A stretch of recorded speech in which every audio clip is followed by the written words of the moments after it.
from gold. Napoleon Hill, in Think and Grow Rich, talked about being 3 feet from gold.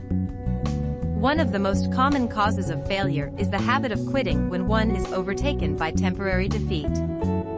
Every person is guilty of this mistake at one time or another. An uncle of R.U. Darby was caught by the gold fever in the gold rush days, and went west to dig and grow rich. He had never heard that more gold has been mined from the brains of men than has ever been taken from the earth. He staked a claim and went to work with pick and shovel. The going was hard, but his lust for gold was definite. After weeks of labor, he was rewarded by the discovery of the shining ore.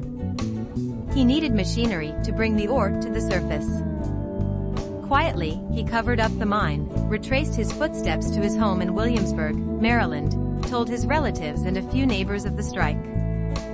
They got together money for the needed machinery, had it shipped.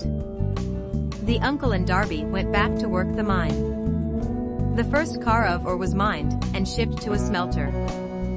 The returns proved they had one of the richest mines in Colorado. A few more cars of that ore would clear the debts. Then would come the big killing in profits. Down went the drills. Up went the hopes of Darby and Uncle. Then something happened. The vein of gold ore disappeared. They had come to the end of the rainbow, and the pot of gold was no longer there. They drilled on, desperately trying to pick up the vein again, all to no avail.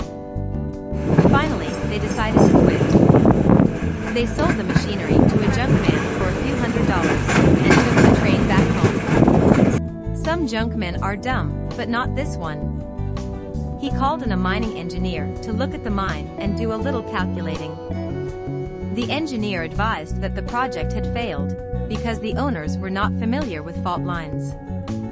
His calculations showed that the vein would be found just 3 feet from where the Darbys had stopped drilling.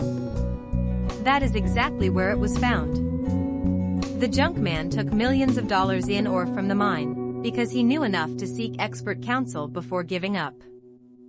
Most of the money which went into the machinery was procured through the efforts of R.U. Darby, who was then a very young man. The money came from his relatives and neighbors, because of their faith in him.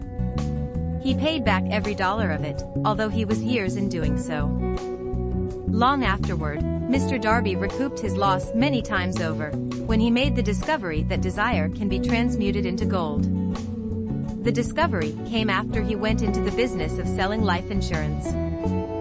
Remembering that he lost a huge fortune, because he stopped 3 feet from gold, Darby profited by the experience in his chosen work, by the simple method of saying to himself, "I stopped 3 feet from gold, but I will never stop because men say no when I ask them to buy insurance."